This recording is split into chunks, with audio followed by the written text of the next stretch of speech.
Hi everybody, Chris Titley here and welcome to Scoreboard. This episode is powered by SwiftX, Australia's top-rated crypto exchange and proudly homegrown. Just like many of the athletes and business leaders we feature on Scoreboard.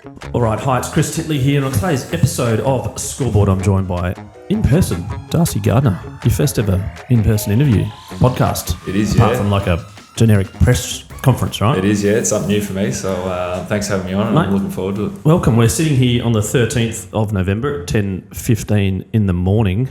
How's your 2025 been? Yeah, it's fair to say it's been pretty eventful, and I'd say mostly for the right reasons. So, yeah, had a very, very good year so far, very lucky, and have thoroughly enjoyed it.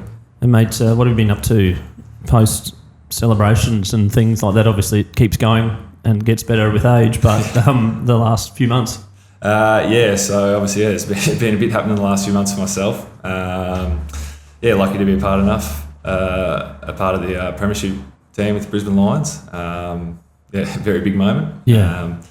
And then, yeah, a big week, as you say, after that, celebrating, enjoying it with everyone, and then, yeah, a bit of off-season travels as well. So. Yeah, mate, where do you get up to? Do you go abroad? Yeah, yep. I've been lucky enough to be over in Europe for the last 5 weeks. Covered Spain, Portugal, Ireland, Iceland and Stockholm. So, yeah, I've seen plenty. Stockholm? Yeah, we just ducked in there for the last couple of nights, just sort of worked better to travel from there. And yeah, nice. Did you go to the, what's it called, the Grand Central Hotel, I think it is, on the river there? It's about $1,000 a drink.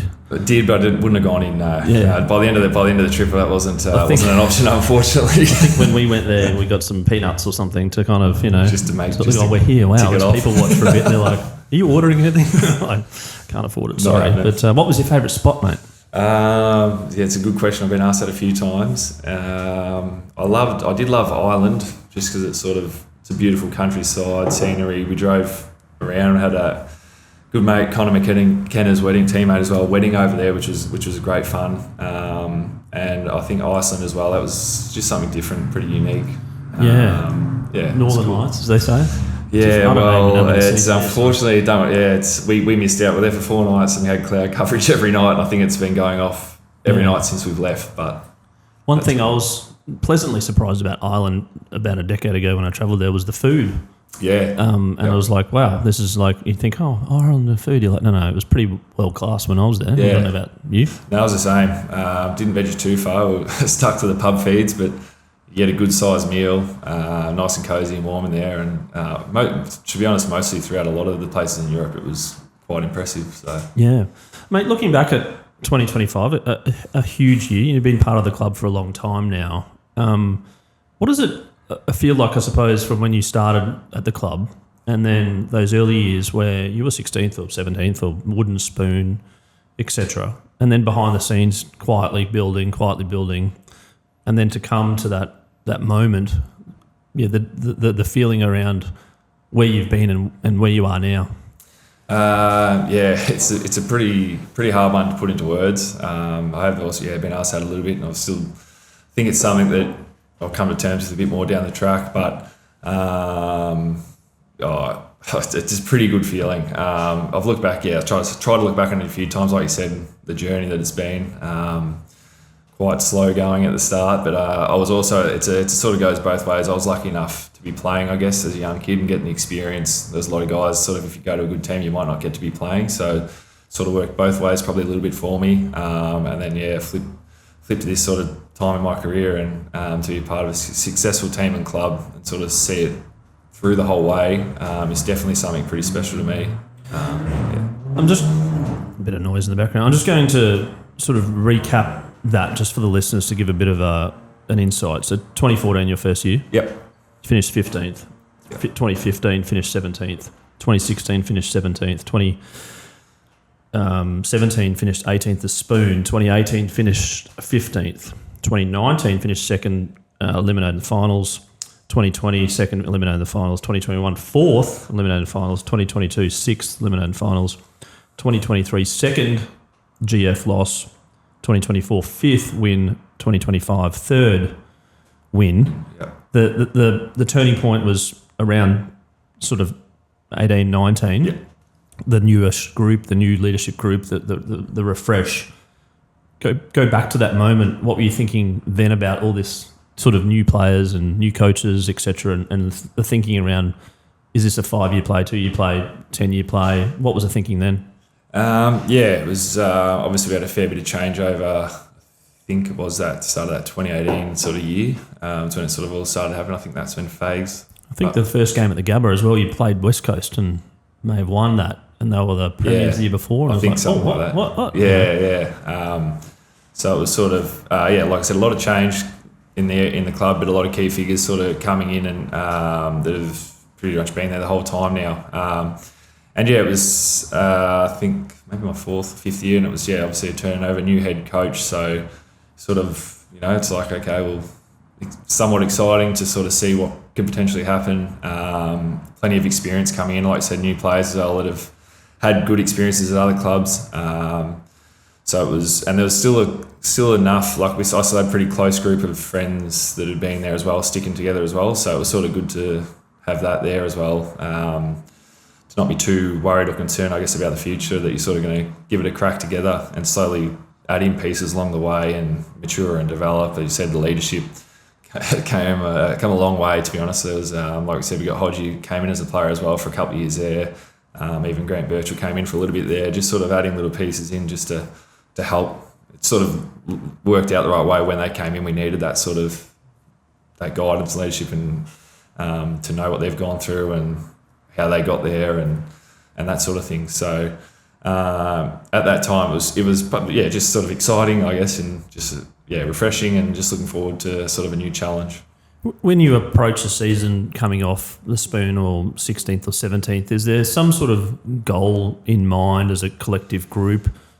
Individual goals as well, but certainly something along the lines of like, maybe we want to make the finals, or maybe we want to do the top 4, or is it more just like take every week as it comes?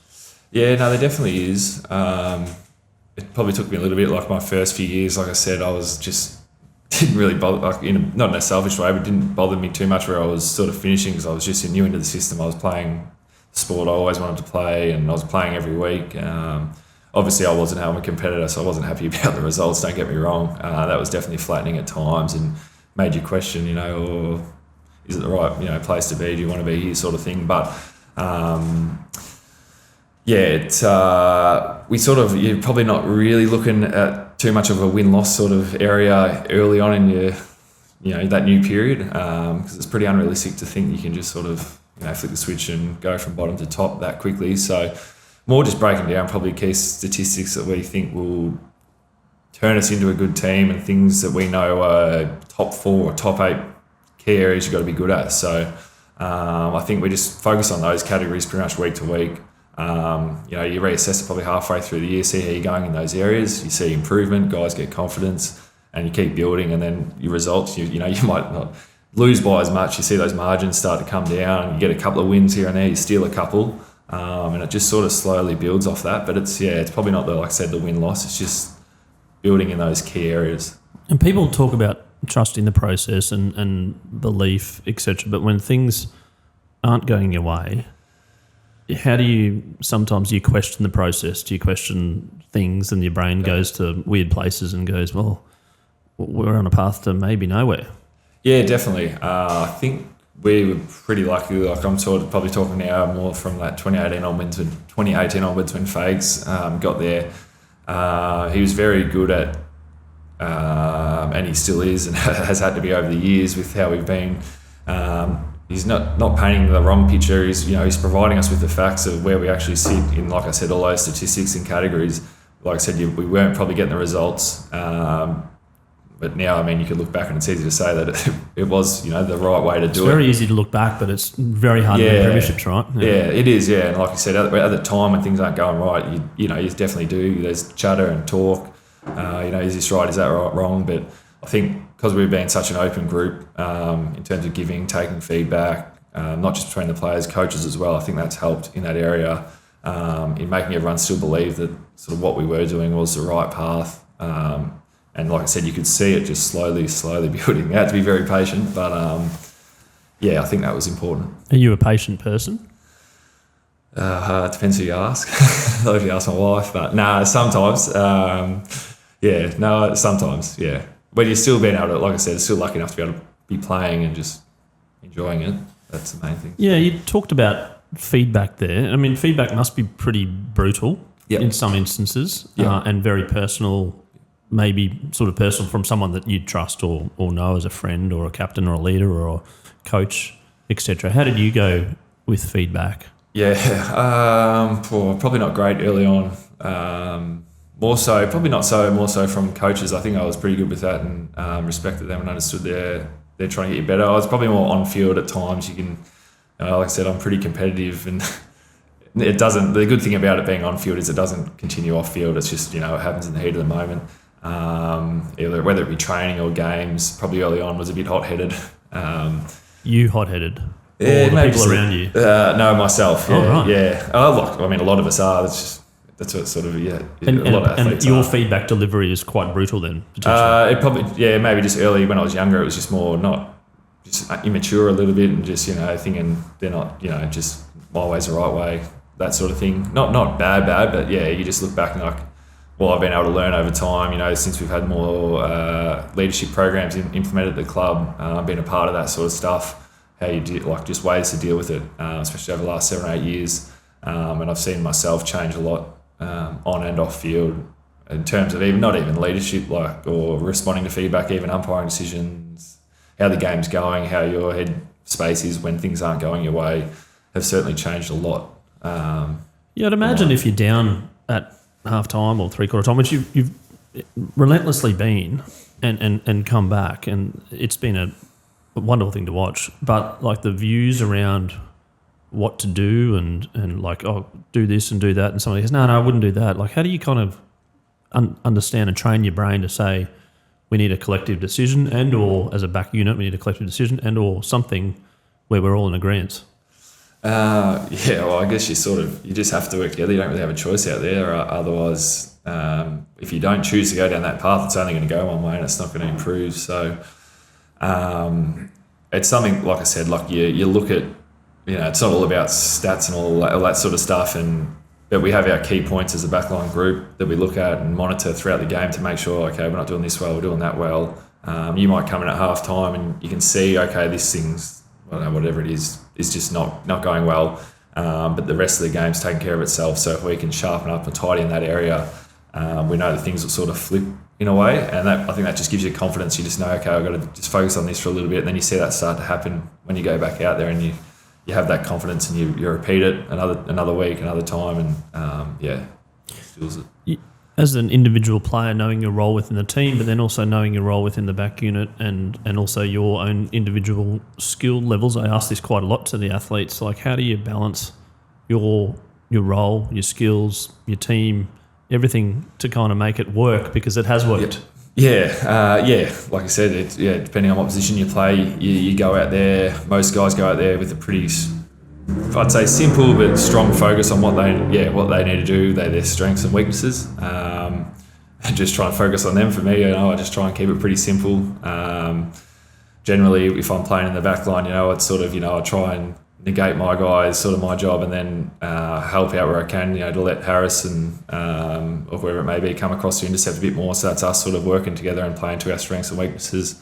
Get the ball into the hands of the guys like Zorks, Fletcher, Wilmot, all the runners, the good kickers, sort of thing. So I think over time you develop those, not your ability, but just you just play to the percentages that helps you fit into that team. If that makes sense. Yeah, and then being what Paul Roos described as your superpower and doubling down on what you're really good at. Describe what you're really good at. I'm going to put you on the spot here. No, that's all right. I've mentioned it a few times. I think just competing and probably more so just hating to lose rather than win, whether that be scoreboard or more so for me in defence of my opponent. Generally, most games, you have I'd have a direct matchup. So I'd do a fair bit of work on that player or that opposition leading into the week, and then know what I've sort of got to do to slowly just chip away at, negating him throughout the game. So,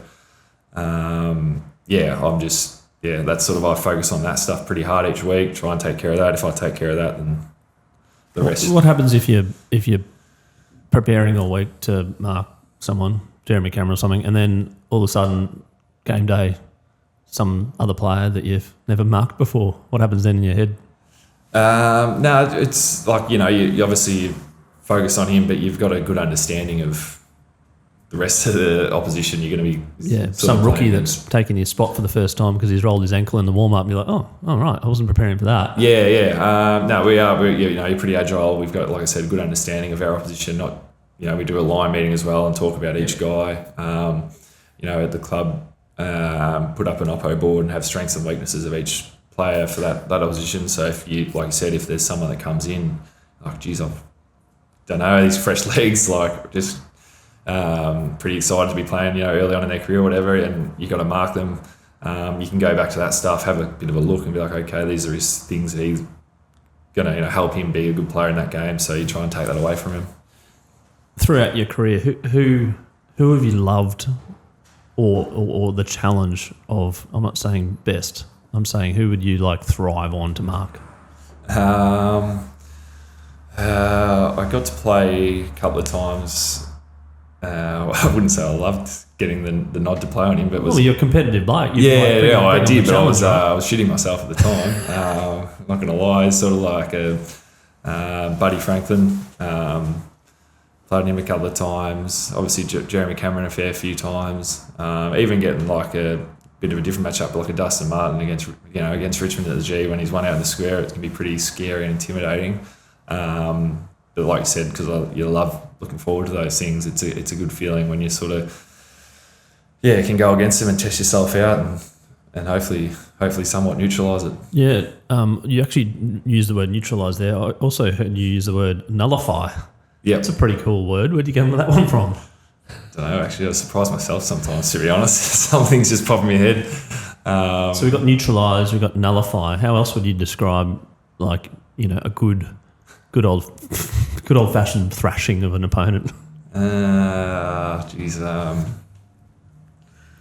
You got the one. No, I mean, got the one up on them, but nullify and neutralise, pretty hard to beat. Negate, neutralise, shut out. Sort of military style, isn't it? Yeah, it's pretty full on. Yeah, and back. It's a physical game, and you're a physical person. How do you deal with that when it comes to physicality as well?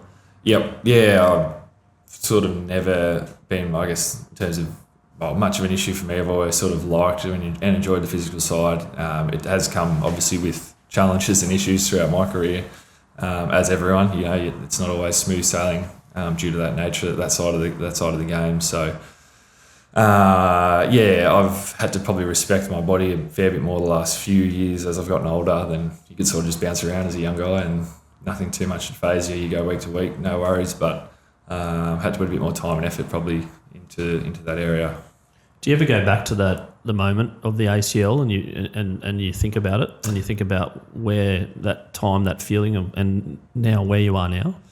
Actually, I haven't too much. It's a good point, but it was an interesting one, that, because I was sort of, I don't think I had to have any surgery in the off season leading into 2024. So I got a full sort of training block in. I was actually playing forward there for a little bit as well, which was the first time I'd ever done that in my AFL career. Did a little bit as a junior. So it was a bit different to defence. I was moving around a bit more, running a bit faster. Actually, so I said to a few people, I don't think there'd be any correlation, but it was the best I'd felt in a long time physically, like probably 3 or 4 years, like just how speed I was running, ground I was covering, and almost like it almost ended up looking like I was moving too good for my own, hence the injury, because it was just an innocuous little thing. So the confidence of like, I'll go down that black run skiing, I'm feeling good, right? Yeah, literally, I was running up, hitting up at the ball, getting on the end of a few things. I think I'd kicked. I think I kicked 2 goals maybe in that first quarter, and I hadn't kicked any goals for the year. So I was like, you feel, you get the dopamine hit, the crowd as well. Yeah, a little bit of that as well. So it brought me down to earth pretty quickly. No, that's for sure. The key to being a good defender versus the key to being a good forward, do you reckon there's a place for both? In like people can sort of change, or is it like worlds apart? No, there's definitely flexibility there. You got to run. You're at both ends there, so you get an understanding of when you're defending what you don't want to take away from a guy. So when you go forward, you can sort of get the other side of it and know what how to work against that. Like the batter and bowler. A little bit, yeah, exactly, yeah. And it's been fun for me. It was different. Like over that pre-season, I was training at another end of the ground. It's just sort of enjoyable training with a different. Obviously, you're with the guys all the time, but training with a different group of guys. We're a bit younger down there. It's a bit more. I'd say a few more larrikins, a bit more carry on, a bit more not as serious, but not in a bad way. It's just sort of the so personality. The forwards and backs have a different sort of a bit like rugby sometimes, that the backs have the hair combed and the forwards get in and do the hard work maybe, but different sports I suppose. But correct, yeah, it's a bit different personalities. So the backs are pretty straight and the straight shooters and the so forwards. There's no celebratory signature moves at the backs, is there? There's no motorcycles and sues and all this quite. Sort of carry on, right? Nah, not to that level, but if you do watch Big Harris Andrews closely, he does start to, he's sort of started to, which is good. He's actually carried on a little bit, but it sort of just gives a bit of energy to the group, him and Will Moss. He's a bit Leighton Hewitt-esque, isn't he? Come on. Yeah, a little bit of that stuff. Harris, sort of throwing the angle. You'll see that if you watch the behind, if you get some behind the goals vision, you'll see him doing these ones when a forward does a spoil or a smother, not kick a goal. How much emotional energy is used during a game? Yeah, quite a bit. Especially probably just the day of, I think. Throughout the week, you can stay pretty well relaxed, I feel. Everyone's different. I've sort of wavered a bit with how it's worked for me. I'm starting to get a little bit more relaxed now, but day of game, yeah, sometimes probably not a great person to be around, to be honest. You sort of want to do your own thing for most of the day, and that's how I feel anyway. I might go out for a coffee in the morning, and then once that's sort of done, you sort of want to start to not thinking about the game, but you just know that that's coming, if it's an afternoon or the night. So everyone's got their own little ways and preparations and routines. What do you prefer? Afternoon? Evening? Probably afternoon, to be honest. Just sort of waiting. So you can get a reasonable night's sleep. Yeah, that too. Yeah, you're not up till 2 or 3 a.m. or sometimes 4 a.m. The night after a night game. Then also filling in the day of a night game. It's easy for me now, but for younger guys and that, it can take a bit to get used to. And yeah, when it comes to game day, you talk about maybe being a little introverty and maybe not getting distracted and doing other things. How important is the sleep and the nutrition and also the ups and downs leading into the first bounce? Not first throw up this year, but first leading up to that. What are you thinking? What's going through your brain? Is it I don't want to talk about anything but the game. I don't want to talk about footy. I just want to have some clear thinking to myself, or maybe listen to some music. I don't know. Yeah, it's a good point. Leading in throughout the day. I don't know. I sort of if it's it's obviously different home versus away because you're in a different environment. But like a home game, I just sort of like to chill out, to be honest, and sort of spend time by myself. After you're watching Netflix or you're listening to Spotify? Yeah, I've sort of got stuff on the TV, but I'm not really. They're taking in. I listen to music a bit. Darcy, we're out of bread. I'm not thinking about bread right now. I'll deal with that tomorrow. Sorry. Some mate calling you or something mate. I'm in my zone, right? No, effectively, literally though. Like I said, music though. I sit there, just lie on the couch and listen to music, stretch, go for a walk. It sort of probably gets to say if it's a night game as well. You sort of probably get to. I'd always have a nap in the arvo for 45 minutes or an hour, and then after that sort of set, I've got a pretty set routine from there. And in terms of go for a walk, come back when you eat, shower, go to the game, and that sort of thing. And it's just sort of, I don't know, it seemed to have worked for me. You're pretty strict on your routine / borderline superstition? Yeah, a little bit. Yeah, I don't like to get too superstitious because then if something did go wrong, you don't want to be thinking. So I try and keep it loose-ish in a way, but also somewhat regimented, if that makes sense. Yeah, and then the feeling of going out and playing a game, an important game, etc. Where's the brain at? Is it excited? Is it fearful? Is it are you thinking about things during the game? Is it just 100% on, or does your mind drift a little bit? Is it where does it sit? It's a good question. No, I'm pretty. I wouldn't say fearful. Because they're pretty, I feel like we're pretty, everyone's different, but I feel like I'm pretty well prepared with what I've done throughout the week to be able to go out there and do what I need to do to help us win. There'll be times where you do all that as well and things don't go to plan, and that just happens, but you just got to keep soldiering on. Like I said, my mindset's definitely gotten better over the last 5 or 6 years when things aren't going well, and being able to either flip it and get it back on terms, or just you just got to keep chipping away, and sometimes it's not happening for you. That's going to happen. You can't be 100% week to week. So it's sort of you just sort of, but my mind, I wouldn't say it drifts too much. Like it's pretty. That's I think it's sort of you're preparing it throughout that day to just be ready to go for that 2.5 hours, 3 hours. And then when the bigger games come along, do you treat them differently? In your mindset? Not really, no, to be honest. You obviously probably feel, your body definitely would feel a little bit more probably adrenaline than a Sunday Arvo game, or just throughout the year. It's just, I think that's just natural with the bigger crowd, and obviously it's there's a lot more emphasis on the game, bigger implications as well. So it does, but I don't really, especially now, probably, maybe if I was playing finals when I was in my first few years, I'd have which a lot of the Lions players have been, right? Yeah. In the last couple of years, you're like, wow. Yeah, but those boys, but I'd probably be a lot different, but because of where I am when I've been playing them, I'm probably in a better position to handle it. Yeah, and just touching on this year briefly, like, dead set even at half time, and then what are you thinking about at half time? Are you thinking about like just the process, the structure, and then if you give everything you've got and it just doesn't come up, are you thinking about that at all? In the grand, I don't know. Like, I mean, half time was an interesting one. Like, it was obviously the score, it was a pretty low scoring, but like I said, it was tight and it was quite physical. It was a warmish day as well, so.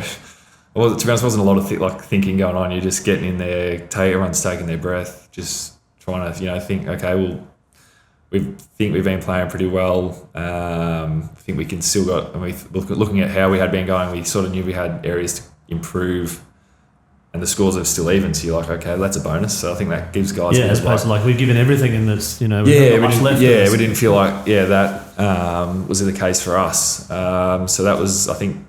If guys come in a little bit flat, can turn the tables for them a bit, and they can go, okay, look outside themselves and go, actually, I can contribute here, or I can do this stuff a little bit better that I haven't been doing as well. But personally for me, I was, obviously just had the role that I had to do, so I wasn't thinking too much. To nullify Jeremy Cameron, Yeah, which definitely helped, the fact that his arm was in two pieces. Mate, you got to take it, mate. Yeah. My mind didn't really change from that. Personally, I was pretty just like, okay, I've just got to, it's worked so far, so I just got to keep doubling down on it. When did you realise that you'd won it? At what point? Early in the fourth, you reckon? Or something? I think there was.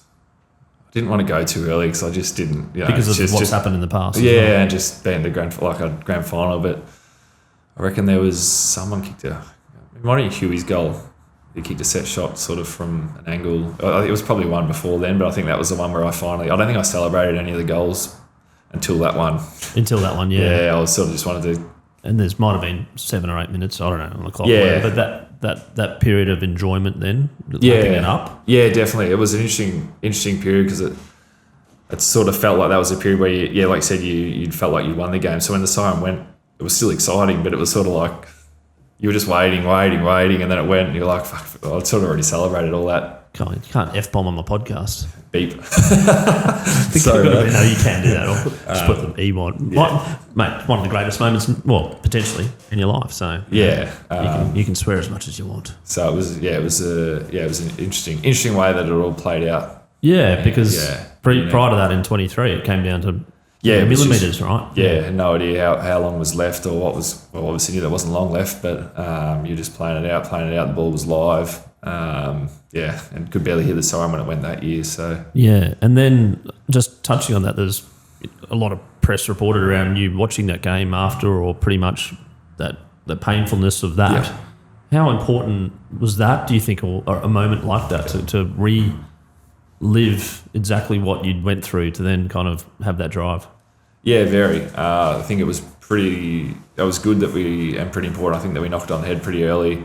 Everyone sort of got up if they wanted to say their piece and sort of say, I wish I had this moment again, or I wish I could have done this better, own up to things that they didn't think were of standard and that sort of thing, just to not to out anyone or, point the finger at anyone, but just so we could come back after that break and pre-season is just not even really talk about it or not have things sort of lingering around about it or any issues with it. So I think maybe you can hear, I'd like to hear other teams that lose ones or close ones and then they can't quite get back that next year or they don't even make finals next year, and whether that has an effect on it, I'm not 100% sure, but I found it very beneficial what we did after losing that game. Yeah, and then just before we get on to a few questions about yourself, I asked some athletes about high performance, and high performance can mean in hindsight, it can mean currently. Do you think about yourself and there's some traits or daily traits or some traits that have helped you through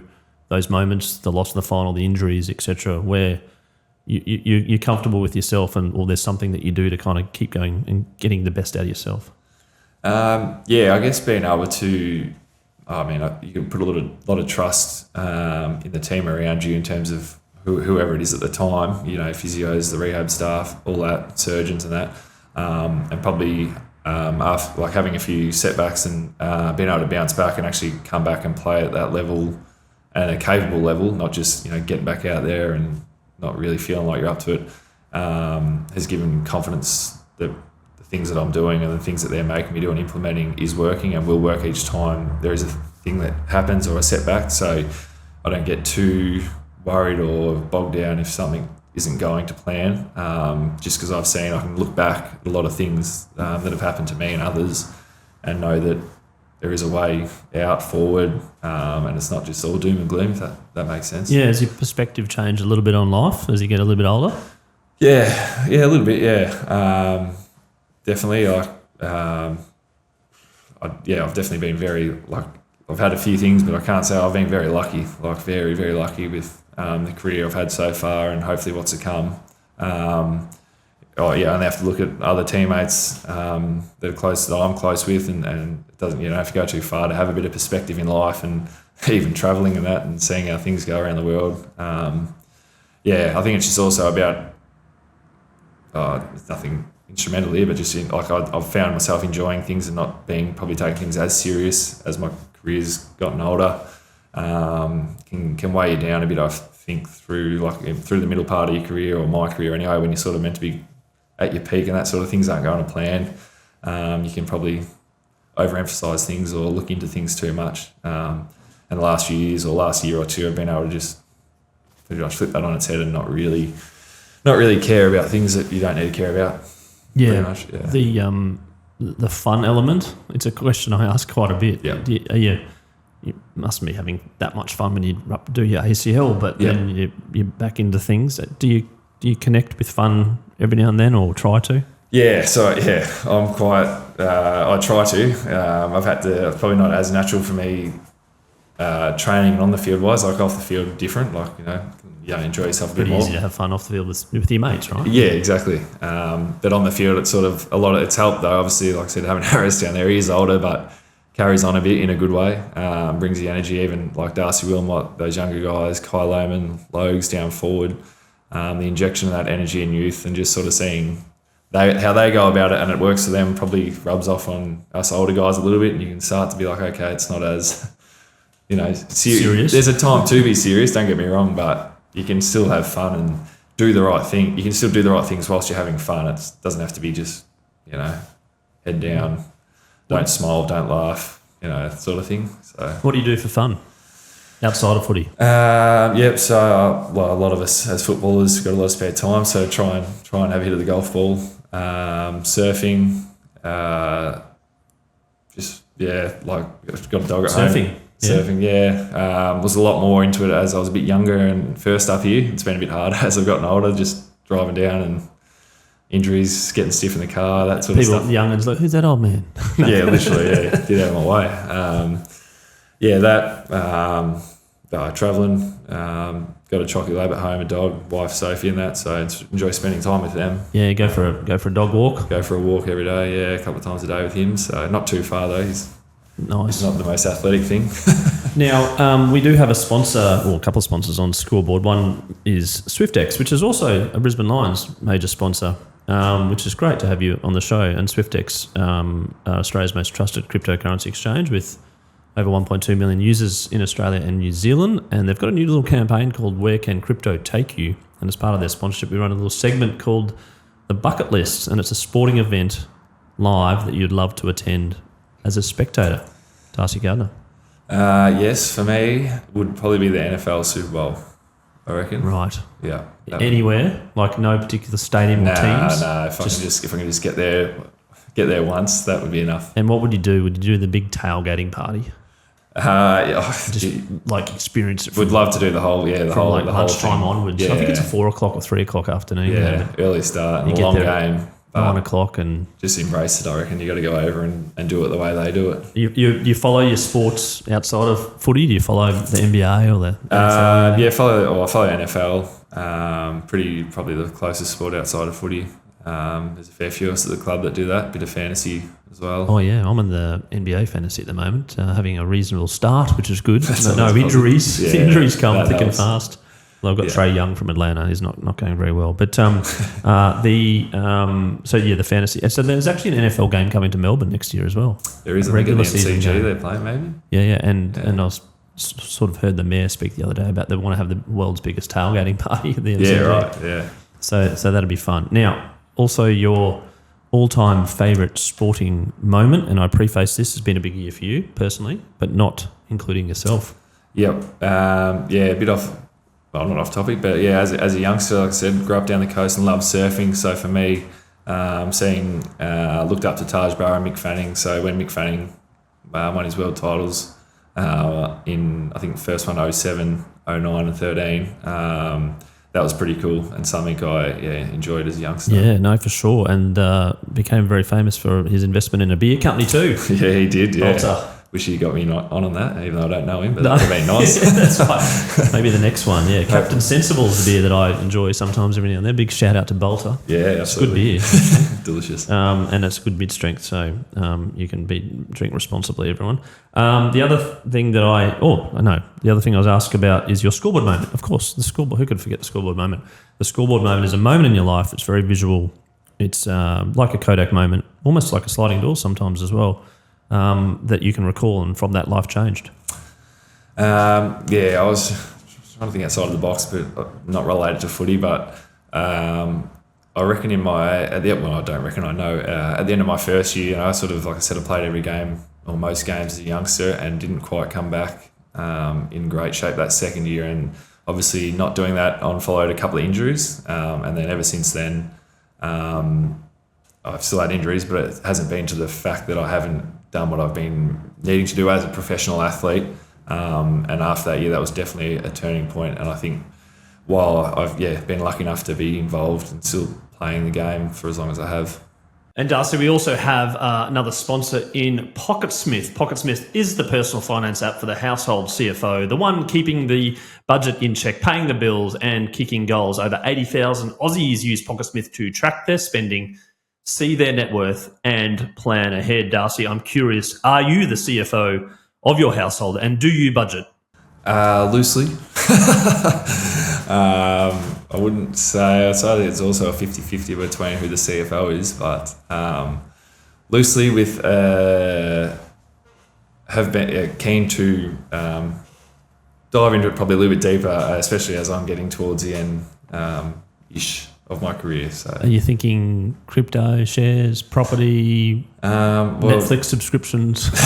Yeah, I've got to take care of a few subscriptions. Actually, that's a good reminder. Thank you very much. I've got to see what I'm actually signed up to. It's hard to keep track of every now and then. Yeah. When you're like, did we do that free trial? Correct. And then you get whacked on Apple and it goes $9.99. Yeah. On Apple, you're like, what was that one? Yeah. And you have to go through and you go, because Apple makes it so easy for you to subscribe, right? Yeah. Yeah, so I've had to sort out a bit of that. Got a couple of properties and that, so that's been good. But keen to sort of obviously look at a few other options. And Darcy, we also have a little segment called the Favourite Junior Club Shout Out, powered by PayLab. Experience the ultimate in savings and convenience with PayLab Rewards. The PayLab platform is designed to help your club and its members make the most of every purchase by offering instant rewards at over 140 of Australia's top retailers. And even better, your club can earn a revenue share from every transaction made. A big shout out to PayLab. Now, Darcy, a junior club that you played for, a shout out to them and why? It's a pretty easy one for me. The Queenscliff Footy Club, very small coastal town where I grew up as a kid. And, played all my junior footy. Very tight community bunch down there. And I still got quite a few friends and pretty much know everyone that's still at the club. So a big shout out to them. They're doing very well at the moment. It's good to see, and hopefully maybe one day I can get back there and have a kick for them. I love that connection back to junior sport. Like I've got kids now playing with clubs, and the memories are so vivid as a kid there, and also the coaches and the teams and the players and the premierships and the losses and everything.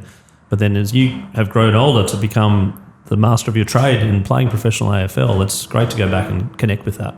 Yeah, absolutely. And I think it's just pretty cool that a lot of the people are still involved since I was there. So it shows it's a special place. Excellent. We'll give him a shout out on social media now. A couple of other questions. I've had Dale Morris on the podcast before, and we texted him just to say we've got something to talk about on the podcast with you. And he mentioned something about his bone broth. So I'm curious to know, and Dale will love this, curious to know what's this bone broth business talk about? I'd never really I knew what broth was, but I hadn't really come across using it as a tool to, help your body recover and improve as such. So obviously Dale, throughout his career, had a fair few injuries, and I think it was one of his ACLs maybe. He got onto doing a natural sort of recovery and was smashing the bone broth a lot more than I've been drinking, but to try and aid, I think, with that. It seemed to work pretty well for him, and he had good results in that. So he got to the club in 2023. His first year was a premiership, second year was a premiership. I think he coached for AFL 2023, and then went into AFL 2024. But yeah, obviously I got there when he got there. I was struggling with a bit of Achilles stuff. Had a bit of surgery on the Achilles, and not a lot was going right. And he just brought up the idea of bone broth and helping, and so I got the recipe off him and started to cook just my homemade chicken bone broth. Not that my wife loves it because it smells out the house, but it's something that I sort of started to do, and you can get a bit lazy with it. But I sort of once I start something and I seem to see good results from it, I hate to not continue it. Not superstitious at all. Yeah, not at all, loosely. But yeah, and then obviously I had the ACL the year after that, so that probably emphasised getting back onto it. And, right. So has Dale got a trademark or a patent on the recipe? Well, no, that's the thing, he doesn't. But I have spoken to him. Like, there's there could be something. Everyone's into the wellness phase. Exactly. And it's the right time ice to baths and compression socks and saunas and stuff like that. But the bone broth. So when would you take it? I just usually try it. So it's just usually a cup every morning. There's no really rhyme or rhythm to when or how much or that sort of thing. But I'd usually sometimes, when I was sort of heavily into my recovery and that, I'd just replace it. So say with instead of a cup of coffee, I'd have that pre-training. And that sort of thing. It tastes good. Just like chicken soup, really nice and warm. It's salty too, probably. Yeah, exactly. Yeah. So, not only for injuries, just general health and body. I think seems to be pretty good for you. And I felt pretty good. If you had to credit, a whole lot of things towards the premiership, where would the bone broth sit in terms of a percentage basis? Oh, if Dale's listening, very high. Absolutely. I honestly would. I wouldn't still be partaking in it if I didn't think it had some positive impact. Yeah. Not only on just footy, but just I'm a commercial person. Let's talk about some sort of product, all right? Let's get the Instagram going. Oh, yeah. Mate, you're the ambassador straight up. It's organic, unpaid by Dale, right? That's it. You just have to come up with a good name. Yeah. I'll leave that to him. We'll leave it his wife, Jem. She was, what's Dale Morris's nickname? Moz. Yeah. Moz. So biceps, Dizzy and Moz or something. I don't know. Dizzy Moz broth. We'll leave it with him. He's quite a creative guy and creative thinker, so I reckon he'll be the one to come up with something for it. Definitely. Yeah, there you go. Now, one final question. So advice: you playing footy as a junior, surfing as well, and thinking, I love this thing. I wouldn't mind playing professionally. I wouldn't mind getting paid to play and play in the AFL. going back to that 15, 16-year-old self? What's some advice that you give now? Looking back on it, I obviously put a fair bit of time into it, and I don't regret sort of all the effort and work. Not only myself, but mum and dad as well. There's a lot of travelling with, rep footy, state footy, all that sort of stuff. But maybe, I still think I probably went, when I was saying about enjoying it, I probably still didn't enjoy things and had fun when I was that period. And then when I got into the AFL, it might have switched back the other way too much and then gone back the other way, which is interesting. So it's not really talking about 15-year-old, but I think it's still important to have that good balance and not just not overthink things too much. It's pretty generic-y sort of stuff, but at the end of the day, if you do as much if you put in and do as much as you want and it goes as you think you should and it goes your way, great. If it doesn't, then it's certainly not the be all and end all. If I look back and say I didn't play footy, I got a lot of mates that were similar position to me as a 15 and 16-year-old, wanted to play footy, played a lot of rep footy together. Things didn't go their way for whatever reason, and they've still had very, very good lives and are in very good positions as well. So, and I'm still best mates with them. So certainly not the be all and end all. You talked about preparation, you talked about having fun, these things that you can only give the best of your version of yourself, and the ledger of win-losses can go either way. Yep. It's some great advice out there to do that, and it sounds like you've done that Yep. in your own life and with a bit more perspective now. Footy is just a game, but at the same point in time, you've given everything you've got, and there's still a little bit left, by the way. No, we'll try and chip away for a couple more years, hopefully. Darcy Gardiner, thank you so much for being on Scoreboard, the podcast today, and having a chat in person. It's great to sit down and unpack a little bit about your life and your thinking and where you're going, etc. And looking forward to catching up and supporting where I can. All right, thanks for having me, Chris.